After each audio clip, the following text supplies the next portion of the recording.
What's going on, y'all? Today I want to talk to you all about stepping out of your comfort zone.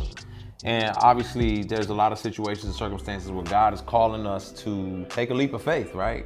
To do what we are not comfortable doing. Thinking of Peter standing on that boat, seeing Jesus walking on the water and him saying, shoot, I mean, can I do that? And that takes a level of faith. It takes a level of trust. And oftentimes we wrestle with, will God really carry me? I tell the story often of me going to New Zealand and getting on this 600-foot building in order to do a base jump. I know I'm a little cuckoo, but I thought I could do it. Well, as I'm going in the building, I look how high it is and I'm like, I don't know if I can do this. But there's a poster in there, actually a video playing of Beyonce jumping off the same building. So in my mind, I'm thinking if Beyonce can do it, I can do it. But that's really kind of stupid because Beyonce can do lots of things I can't do. So what was I thinking, right? But at the end of the day, I get to the top of the building, I get up there and I'm standing looking down over the edge and I'm like, yo, I don't think I can do this. This is scary. And a little 11-year-old girl says to me, if you're not gonna jump, can you let me go ahead and do it? Because I was taking all day long. And so I was like, oh no, I'm not about to let her just, sun me like this. So I step out on the edge and I did it.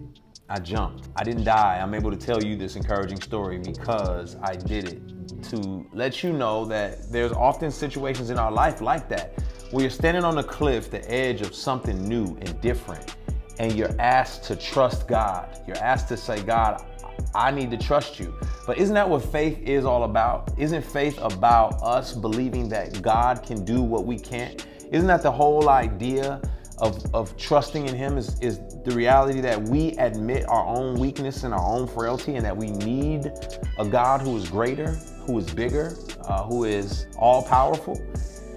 And so you're standing on the edge of that decision, of that particular thing, and you're struggling and you're wondering, am I gonna be able to do this? And the reality of that is if it is within the will of God, if you're doing something that is ultimately for his glory, the kingdom, blessing to others, and not just some kind of selfish ambition, yes, he got you. And so take that step off the edge of that boat to become what you have never been before. A butterfly cannot become a butterfly if it's not once a caterpillar that decides to go through that cocoon. And sometimes that jump is the cocoon. Sometimes that difficult time is the cocoon that ultimately leads us to becoming the butterflies that God has created us to be. I'll just leave you with this. In Psalm 23, it's one of my favorite passages of scripture all throughout the Bible. In Psalm 23, God says, goodness and mercy will follow you all the days of your life, right? And the word for follow or pursue is in the Hebrew language, it means literally to hunt, right? To pursue, to chase down, like prey.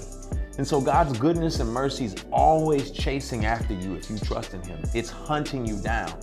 So when you're faced with difficult decisions, you're faced with situations where you're like, I don't know if I'll be able to do this. Just remember that you have the goodness and the mercy of God working on your side more than evil ever could. And so trust that his goodness and mercy will pursue you all the days of your life. Take that leap that you have been struggling with taking and trust him. As long as it's for his glory, his kingdom, and to bless others, you'll be all right. God bless. What's going on, y'all? Thank you for checking out my channel. Make sure you hit the like, the subscribe, and ring the bell for the notifications. Also, check me out on social media. Name is spelled Lecrae. God bless y'all.